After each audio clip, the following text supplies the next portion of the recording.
Hello friends, welcome back to my channel. स्वागत है आपका यूट्यूब चैनल बलराम मैथ्स में। जो आप यहाँ से मैथ्स यहाँ पे देख रहे हैं, रेलवे एनटीपीसी खासकर।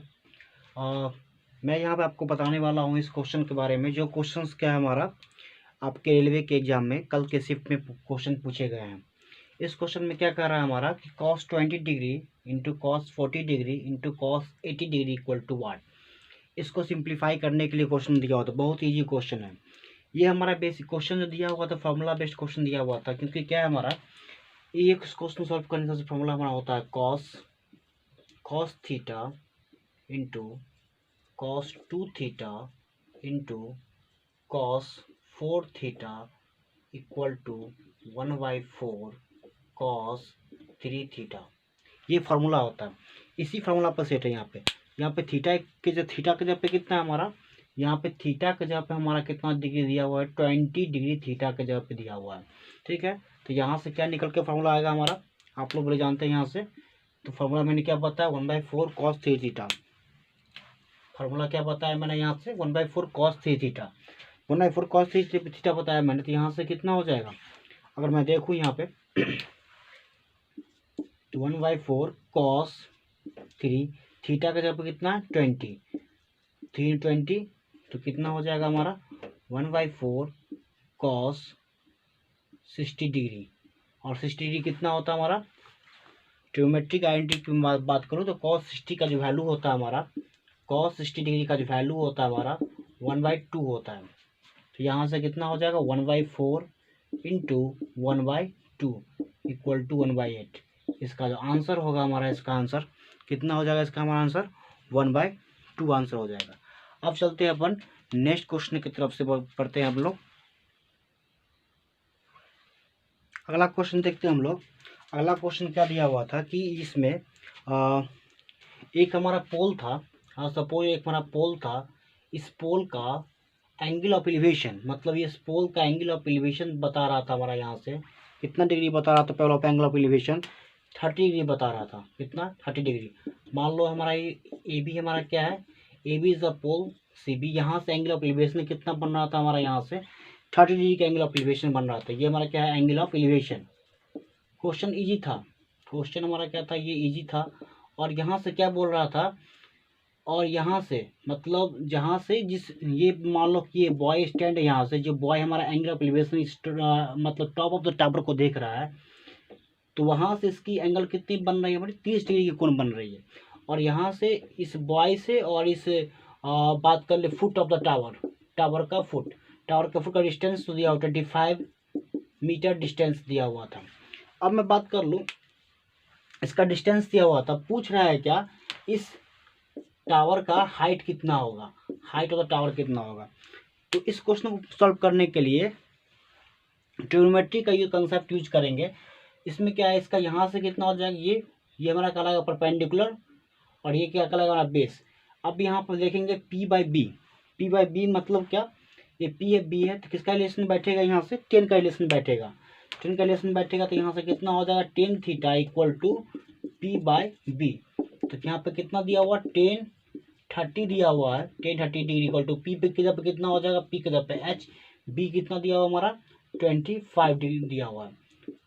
ठीक है, 10 30 कितना होता है हमारा यहाँ से, अब मैं देख लूँ तो 10 30 का वैल्यू कितना होता है, यहाँ से 1/√3 होता है।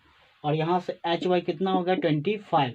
इसको अगर सिंप्लीफाई कर लो यहाँ से, तो √3h इक्वल टू कितना हो गया 25, देयरफॉर h इक्वल 25/√3। अगर ऑप्शन में अगर ये है तो ऑप्शन में आप यहाँ पे मार्क ये कर सकते हैं, नहीं तो अगले स्टेप में क्या करेंगे, आप इसको रेशनलाइज कर सकते हैं। रेशनलाइज जैसे ही करेंगे तो कितना हो जाएगा, यहाँ से √3 डिवाइडेड बाई √3 इक्वल टू कितना 25 √3/3। तो ये हमारा क्या हो जाएगा, इसका एक्यूरेट आंसर हो जाएगा। तो ये जो हमारा निकला, तो ये हमारा क्या कहलाएगा, हाइट ऑफ द टावर। ये क्या कहलाएगा हमारा, height of the tower, height of the tower. ठीक है, तो क्वेश्चन आसान था।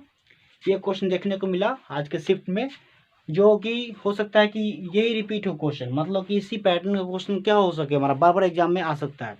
तो क्वेश्चन को छोड़ेंगे नहीं अपन, हर एक क्वेश्चन को देखते हुए चलेंगे। ठीक है, अब अगले क्वेश्चन को देखते हैं अपन। ये हमारा नेक्स्ट क्वेश्चन है। इस क्वेश्चन को देखिए, इस क्वेश्चन में क्या बोल रहा है कि median equal to 10, mode equal to 5, mean equal to what. मतलब कि मीडियन दिया हुआ, मोड दिया, मीन दिया हुआ। बहुत ही आसान क्वेश्चन है ये, क्वेश्चन आपका पूछा हुआ, कल पूछा हुआ क्वेश्चन ये एग्जाम में। तो ये मैं ये कहूँगा यहाँ से कि मीन निकालना है। ठीक, यहाँ से एक फार्मूला निकल के आता है हमारा, फार्मूला निकल के यहाँ से हमारा आता है mode equal to 3 median minus 2 mean. ठीक है, तो यहाँ पे बताओ जो मोड कितना दिया हुआ हमारा 5, तो 5 डाल देंगे। 3 मीडियन, तो 3 मीडियन कितना दिया, और 10 माइनस 2 मीन, तो माइनस 2 मीन को 2 मीन ही छोड़ देंगे अपन। तो यहाँ से कितना हो जाएगा 5 30 माइनस 2 मीन, तो यहाँ से कितना हो जाएगा -25 equal to -2 mean. Minus minus cancel out, therefore mean equal to कितना हो जाएगा यहाँ से 25/2।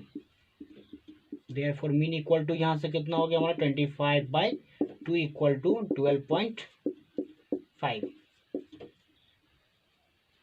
तो ये हमारा क्या होगा यहाँ। तो क्या है, सबसे इस क्वेश्चन में सबसे पहले इंपॉर्टेंट हमारा क्या था, mode equal to 3 median minus 2 mean. ये फार्मूला बहुत इंपॉर्टेंट फार्मूला था। हो सकता है कि अगले क्वेश्चन में आपका क्या दे दे, मीडियन निकालने के लिए बोल दे, मोड आपका गिवन हो, मीन गिवन हो। तो अगर ये पता रहेगा तो अगर मान लीजिए अगर एग्जाम तो टीसीएस के थ्रू ये हो रहा है हमारा, टीसीएस के थ्रू एग्जाम हो रहा है, तो क्या होगा हमारा चेंज करेगा। हो सकता है कि आपका मोड निकालना हो, मीन और मीडियन गिवन हो। तो that's why we can say here this formula is so important for the examination point of view। आप अपन देखते हैं नेक्स्ट क्वेश्चन की अगली बात कर रहा हूं मैं। इस नेक्स्ट क्वेश्चन के बारे में मैं बात करूं, इस क्वेश्चन में क्या बोल रहा था, purchase price of 5 items is equal to the selling price of 8 items, find the loss percent. मतलब क्या, मतलब कि किसी 5 आइटम को उसने खरीदा, ठीक है, वो किसके बराबर है हमारा है, 8 आइटम के बेचने के बराबर है। तो लॉस परसेंट बोल रहा है। अगर यहाँ से देखिए कंडीशन, अगर देखें, अगर इसका सॉल्यूशन अगर अपन देखें, इस सॉल्यूशन से क्या निकल के आ रहा है हमारा, ठीक है ना, 5 CP इक्वल टू किसके बराबर है हमारा, 8 SP के बराबर है। मतलब 5 CP किसके बराबर हमारा, 8 SP के बराबर है। तो यहाँ से अगर मैं बात कर लूँ तो CP/SP निकाल लूँ, CP बाय सेलिंग प्राइस, तो 8 कितना हो जाएगा यहाँ से 5, CP cost price, SP selling price, 8/5। दोनों का डिफरेंस यहाँ पे कितना दिया हुआ है, 3 डिफरेंस दिया हुआ है। कितना डिफरेंस दिया हुआ, यहाँ पे 3 डिफरेंस दिया हुआ है।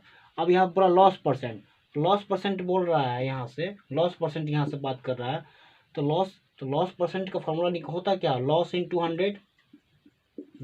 100 डिवाइडेड बाय CP।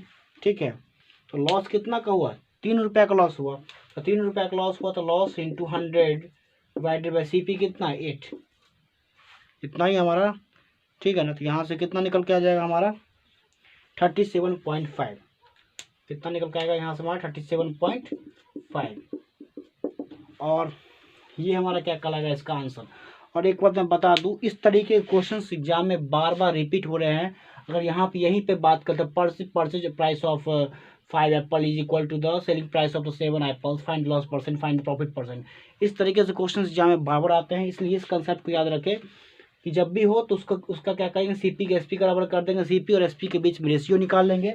जैसे रेशियो निकाल लेंगे, दोनों रेशियो निकालने के बाद जो कॉमन डिफरेंस होगा हमारा, वो डिफरेंस के अकॉर्डिंग या तो लॉस होगा या तो प्रॉफिट होगा। अगर CP अगर मान लीजिए अगर कम हो रहा है तो उस केस में क्या होगा हमारा, प्रॉफिट होगा। और CP अगर ज़्यादा हो रहा है SP के कंपेरिजन में, तो उस कंडीशन में क्या होगा हमारा, लॉस होगा। तो इसका आंसर कितना 37.5 आ गया। इस तरीके से आप नेक्स्ट क्वेश्चन को देखते हैं। चलते हैं नेक्स्ट क्वेश्चन की तरफ। इस क्वेश्चन में देखिए, ये हमारा रेशियो एंड प्रोपोर्शन अनुपात से क्वेश्चन हमारा है। क्वेश्चन क्या बोल रहा है, A/B 2:3, B/C equal to 4:5, C equal to C/D equal to 3:2। पूछ रहा है क्वेश्चन में A/D हमारा कितना होगा। सबसे पहले जो गिवन है उस गिवन को लिख देंगे। ये भी क्वेश्चन हमारा कल के एग्जाम में पूछा हुआ क्वेश्चन, सेकेंड शिफ्ट में। अब मैं बात कर रहा हूँ कि अगर A/B दिया हुआ है तो A/B C/D मैं क्या करूँगा, यहाँ से बजाते लिख लूँगा। तो A/B कितना दिया हुआ यहाँ पे 2:3, तो यहाँ पे मैं क्या लिखूँगा 2:3। उसके बाद B/C कितना दिया हुआ यहाँ से 4:5। कितना दिया यहाँ से 4:5। तो यहाँ से क्या करूँगा, यहाँ से 4:5। फिर यहाँ पे C/D कितना दिया हुआ 3:2। तो यहाँ से 3 ले लो, तो 3:, कितना हो गया 2। अब यहाँ पर देखो ये जो सी का जगह खाली, यहाँ पे सी के जब किसके रेफरेंस चल रहा 3 का, तो यहाँ पे 3 आ जाएगा, यहाँ पे भी 3 आ गया। 4 के रेफरेंस पे कितना आ जाएगा, यहाँ से यहाँ भी 4 आ जाएगा। ये 5 का चल रहा था, यहाँ से कितना आ जाएगा 5। अब यहाँ पे कितना चल रहा है, यहाँ पे 3, तो यहाँ भी 3, यहाँ भी कितना हो जाएगा 3। ठीक है। अब हमको चाहिए कौन सा, किसका रेशियो चाहिए, A/D का चाहिए। यहाँ A दिख रहा है, यहाँ पे हमारा D दिख रहा है, दोनों का रेशियो चाहिए। इस केस में क्या करेंगे, तीनों के पोर्शनों को क्या करेंगे अपन मल्टीप्लाई करेंगे, और यहाँ से तीनों पोर्शनों को क्या करेंगे मल्टीप्लाई करेंगे। रिजल्ट हमारा क्या देगा, यहाँ से रिजल्ट की अगर मैं बात कर लूँ 4 टू 4 तिया 12 दूनी 24। ठीक है, 24 आ जाएगा यहाँ से, और यहाँ से कितना आ जाएगा 5 तिया 15 दूनी 30, यहाँ से 30। अब रेशियो इसका निकालो, रेशियो कितना हो जाएगा 6 4 24, 6 5 30, मतलब 4:5। तो 4:5 क्या देगा हमारा A/D। ये हमारा इसका करेक्ट हमारा क्या हो जाएगा इसका रेशियो। तो इस तरीके से रेशियो क्वेश्चंस को क्या कर सकते हैं अपन सॉल्व कर सकते हैं, जब हमारा 3-4 हमारा रेशियो दिया हुआ हो और एक रेशियो हमको निकालना हो, तो उस कंडीशन में अपन क्या कर सकते हैं, इसको निकाल सकते हैं। अब देखते हैं अपन नेक्स्ट क्वेश्चन देखते हैं। क्या कि क्वेश्चन बेसिक पूछा जा रहा है, इस पे ये नहीं करना है कि हम परसेप्शन ये नहीं ले क्वेश्चन हमारा हार्ड एग्जाम आएगा। जैसा परसेप्शन लोगे आप वैसा आपको एग्जामिनेशन पेपर लगेगा। तो पेपर को ये समझना है कि पेपर हमारा इजी आएगा। ठीक है, और छोटे छोटे चीज़ों को इग्नोर नहीं करना, क्योंकि वही क्या कर रहा है, वही हमारे लिए जाके हार्ड बन रहा है। क्या हो रहा है, कभी कभी 1-2 क्वेश्चन ऐसे शिफ्ट में मिला है कि हाँ भाई क्वेश्चन हमारा हार्ड है, बट उसको देख करके स्किप नहीं करना है, सारे क्वेश्चन को लेके चलना है। अब जैसे कि मैं एक क्वेश्चन का न्यू क्वेश्चन की बात कर रहा हूँ, यहाँ पे क्वेश्चन क्या दिया हुआ 25% of A plus B plus C will be equal to 25% of C plus D question क्या पूछ रहा है यहाँ से, ये बोल रहा है क्वेश्चन, अगर if A plus B equal to 20 then D equal to what. मतलब अगर A प्लस B का सम अगर 20 दिया हुआ हो तो D कितना होगा। इस क्वेश्चन को ही देख लो, यहाँ से A plus B plus C plus D, तो यहाँ से क्या निकल जाएगा हमारा 25% ऑलरेडी यहाँ से क्या हो जाएगा कैंसिल आउट, कोई दिक्कत। अब यहाँ से क्या बच जाएगा C प्लस D। ठीक है, तो यहाँ से C कैंसिल, यहाँ से C कैंसिल।